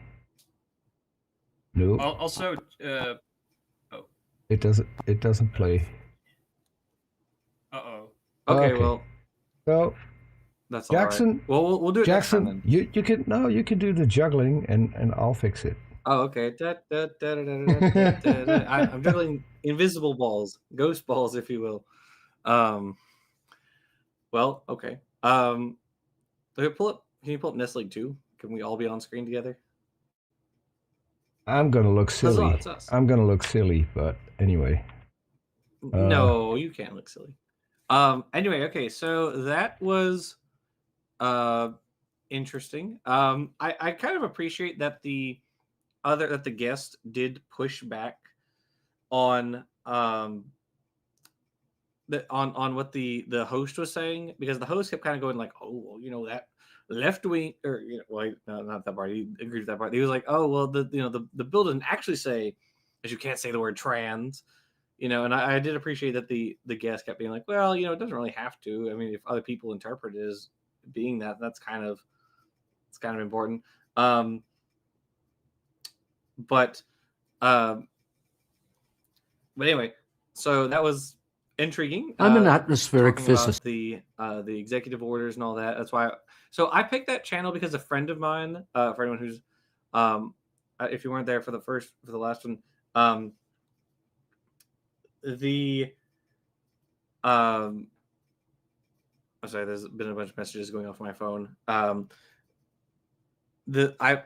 friend of mine Temperature has sent me increased one of the slightly videos and from that channel, erratically and I thought the by video about itself was kind of interesting. 1.8 It made degrees some valid Fahrenheit or points. 1 degree Celsius. But the channel overall gave me kind of an ick because they focused specifically on things that that channel. I'm a an bunch of the people who atmospheric talk on physicist. it I've published more feature than in Lawrence 200 Krauss's scientific new book, papers. The War on For 30 Science, years, I taught at which is not like MIT, Sean Otto's during which War on time Science. It's the climate has worse. changed. In the War on Science that Krauss put together, it's actually a bunch of scientists. I'm an atmospheric physicist. I've published more than 200 scientific papers. Basically. For 30 years, I taught And at so, MIT, it's a during whole which book. time the Different climate has scientists just changed write each remarkably chapter. It's like an little. anthology of But the essays. cry of global warming has But grown the one ever that more. I watched, one of my friends showed me, which I watched that video and I was like, oh, okay. Well, is this archaeologist. I'm an atmospheric physicist. Well, this archaeologist was talking about how in archaeology, some journals won't let you put photos of the remains of people if they belong to a certain tribe, a certain like Native American tribe. And so she was talking about how certain archaeological journals will instead force you to to draw the remains instead of taking photos of them. And she was like, oh, this is such a, it's a dilemma. And my solution that I thought of while watching this is, why don't you just ask the tribe of people if it's okay to show the remains of their people, loved ones, whatever? And if not, then don't. Call me crazy. I feel like you could just ask. Am I crazy in that regard? No. I don't know. It just that just struck me as like, well, maybe they could, they could just ask. Amazing machine. And I think Peter got the video because I did audio. also hear it. Yes. I can hear it. I'm not sure if it has video, which is weird. Because it should show it. Weird. Let's see. So if I start it. Nope. I'm an atmospheric. Yeah, you're invisible. No, I don't see any video. Yeah, you're invisible. So. Are you showing an empty screen, or maybe? No. I just checked the video. The video should be there. All right. I'm an atmospheric physicist. And I've published more than 200 no, scientific papers. Which is weird, and I can't pull it up. So maybe reloading. I'm just guessing it at this point. The only way for me to pull it up now is, let's see if I can break the whole thing. Let's see. Just in the meantime, Jackson, when do you think people can expect the sponge's tail? The sponge's tail. Well, that will be. We Peter, it's okay. We can just do it next time. We'll just watch it next time. Well, let me try one more thing. Well, I mean, we've got only about 14 minutes now. So the sponge's tail, probably next week. I'll try to work on it on next Tuesday. I'm an atmospheric physicist. I've published more than 200 scientific papers.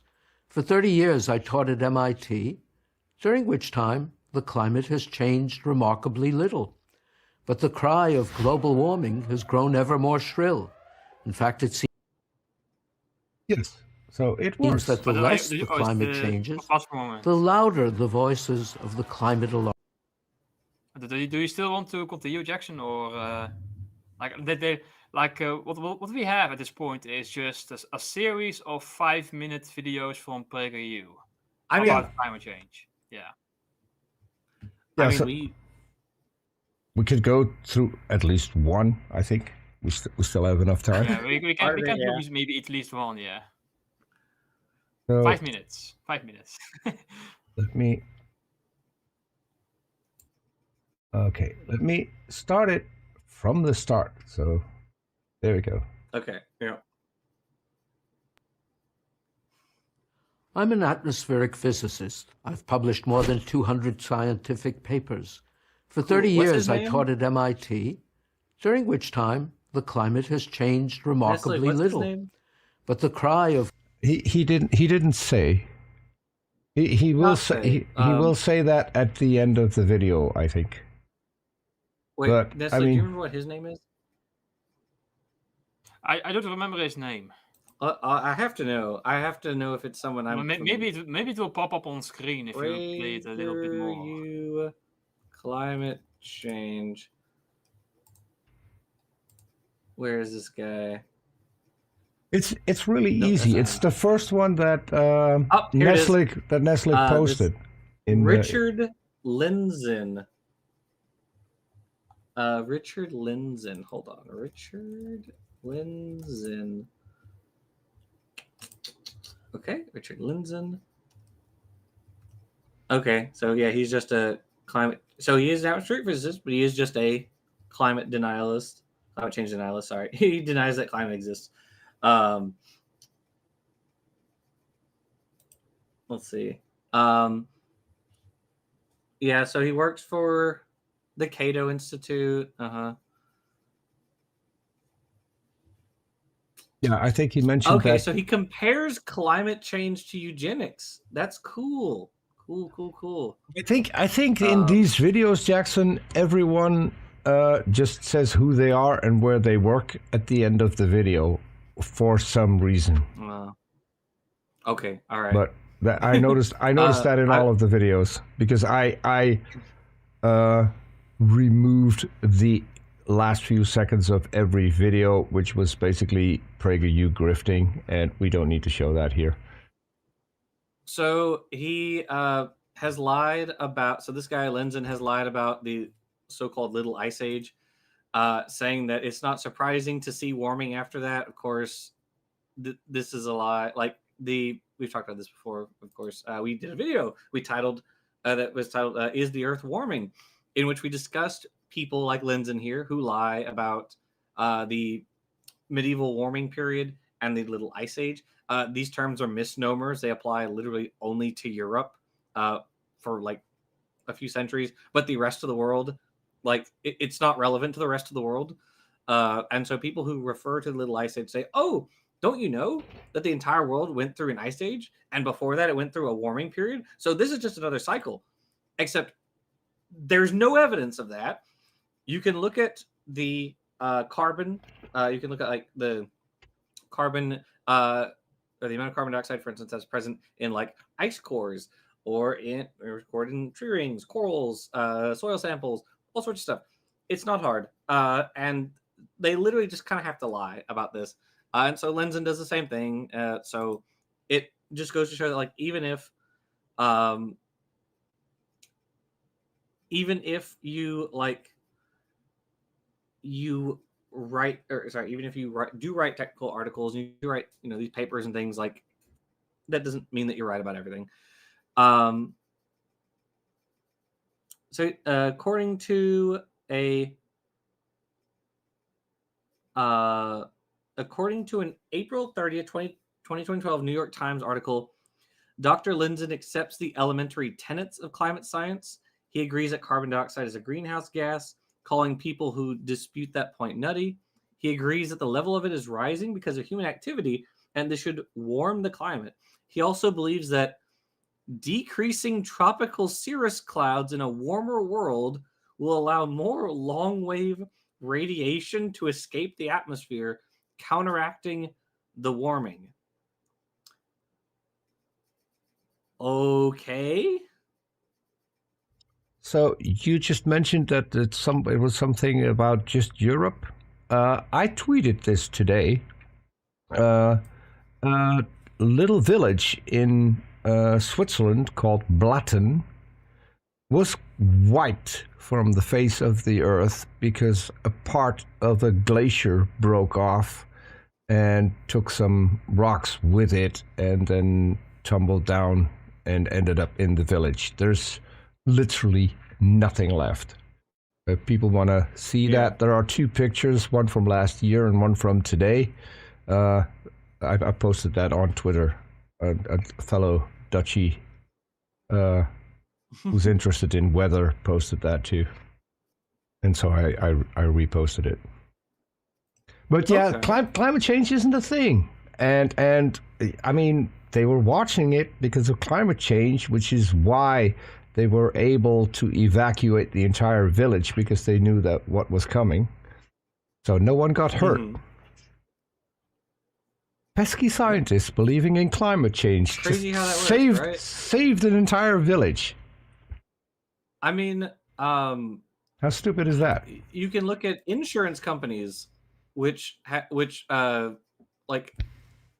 insurance companies do not want to lose money, right?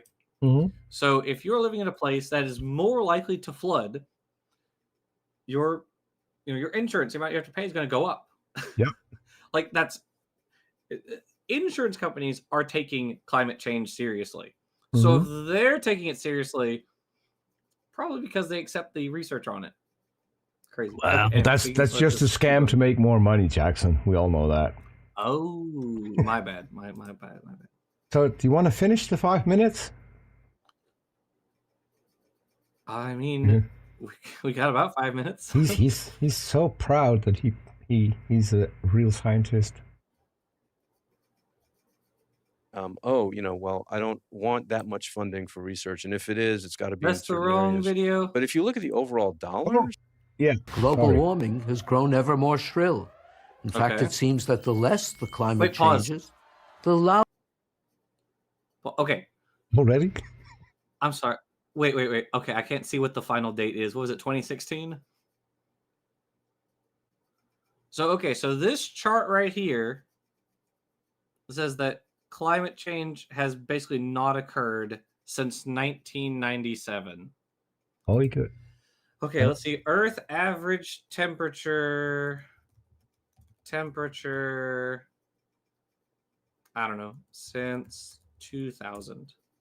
I think it goes further back than that. But I'm it not says sure. 1997 right there. Yeah, but further on in the video, I mean. Maybe it does, but let's take a little look. Just one moment. Okay, I'm looking at a chart, so I just typed in Earth average temperature since 2000. Peter, would you believe me if I told you that that's lie? That's just a lie, that chart he's showing? Yeah, I would definitely believe that. What's even the citation for this chart? There's not a single chart, not one, that shows what he is showing right now. I don't see literally anything, so I don't know what I don't know what he's referencing. Okay. Anyway, keep going. Also, as the voices of the climate alarmists get. So let's clear the air and create a more accurate picture of where we really stand on the issue of global warming, or, as it is now called, climate change. There are basically three groups of people dealing with this issue. Groups 1 and 2 are scientists. Group 3 Okay. consists mostly at its core of politicians, environmentalists, and media. Group Okay. 1 is associated with the scientific part of And the where United are the Nations fossil fuel International in the Panel sea? on Not Climate mentioned. Change, or Right? Yeah. IPCC Working Group 1. These are scientists who mostly believe that recent climate change is primarily due to man's burning of fossil fuels, oil, coal, and natural gas. This releases CO2, carbon dioxide, into the atmosphere, and they believe this might eventually dangerously heat the planet. Group 2 is made up of scientists who don't see this as an especially serious problem. This is the group I belong to. We're usually referred to as skeptics. I'm sorry, pause for a second. So he said we don't consider this an especially serious problem. That has no bearing on the facts whatsoever. That's an emotional appeal. So if I say I'm going to hold this lighter and walk around with it, and then there are two groups of people, one group of people who says, well, you probably shouldn't because you might catch things on fire, and another group who says it's not really a big issue, you're probably not going to run anything. Like, that has no bearing on the actual facts of the issue, right? Like, okay, and that's so weird. Whatever. Okay. We note that there are many reasons why the climate changes: the sun, clouds, oceans, the orbital variations of the Earth, as well as a myriad of... Okay, and here's the thing. We can test all of those things. We can actually measure all of them. The radiation, the solar irradiance, has not measurably changed in decades. Clouds, water vapor can only exist in a greater concentration in the atmosphere if the atmosphere is already heated. More water cannot enter the atmosphere, cannot be evaporated if the atmosphere is not warm enough to do so, right? That can't happen because otherwise it just precipitates out, right? Yeah, well, it seems like I'm just skimming through his Wikipedia page, so always taking a grain of salt. But it appeared that I think he also mentioned it as well. This guy believes that the clouds form like a negative feedback loop where if you increase the warming from CO2, then the clouds will just counteract the warming effect, basically. So, but of course that doesn't work because you can also measure the amount of energy being deflected, and we've covered this. We have covered like how much watts per square meter the Earth is absorbing more than it is emitting. So there is no counteracting in that regard. Mm-hmm. We are still in a significant energy surplus that is warming the Earth actively. Mm-hmm. Yeah. Yeah. No, this is silly. All right, we can keep going. Sorry, inputs. And the orbital variations, that is referring to Milankovitch cycles. Those take way too long to explain the current warming over the last 200 years. They take thousands and thousands of years, right? We're talking about the period we're in right now in terms of our warm period started 12,000 years ago. Okay? And if you actually look at the the carbon dioxide and the methane and the oxygen isotopes, etc., and you compare them all, because you can do that, scientists have done that, you see these trends, right? It's true, there are trends that like it goes up, you have heating and then you have cooling again, and you have heating and then you have cooling again. But these trends take thousands of years. Thousands. It doesn't take 200 years, right? And it doesn't that's just not true. And so when you try to reference it, and also the vast majority of the warming that we have observed in the last 200 years has occurred in the last 50 years as well. Right. So exactly. Almost all of it is concentrated at the tail end of the recent history. Yeah. yeah, it's ridiculous. This is whatever. Okay, so we're actually at the we're at it's 9 o'clock my time.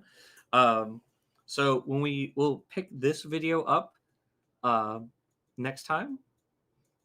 So next week we have a guest. Jackson. Well, okay. Next time we watch a video, we'll pick up this one. Can I officially end the video? Yes. Yes, you can officially. Thank you for watching this video. To keep PragerU debunked, please consider donating through a super chat or a super thanks. Thank you. I love that. I love that. That's so fun. That was my little Thank you Easter for egg, that. and there are more if you read the text on that particular screen. That was really fun. I enjoyed that. All right. Well, this is how Okay, every so- single video of them ended. Donate to PragerU because we It does, need money. I thought I can do better than that. So I loved it. Thank you, Peter. you're welcome. Thank you, everybody in the live chat who watched us today. We appreciate all of you being here, and we will see all of you. Well, we'll see you next week. Not for watching a video. We'll have John Perry and Dan Stern Cardinal on next week. So I hope you guys all join us for that, and then maybe the week after that we'll have another guest. We'll see. But if not, then we will go back to watching this video. We're working on it. Yep, we're working on it. So thank you everybody for watching, and we will see all of you next time. So bye, everybody. Bye-bye.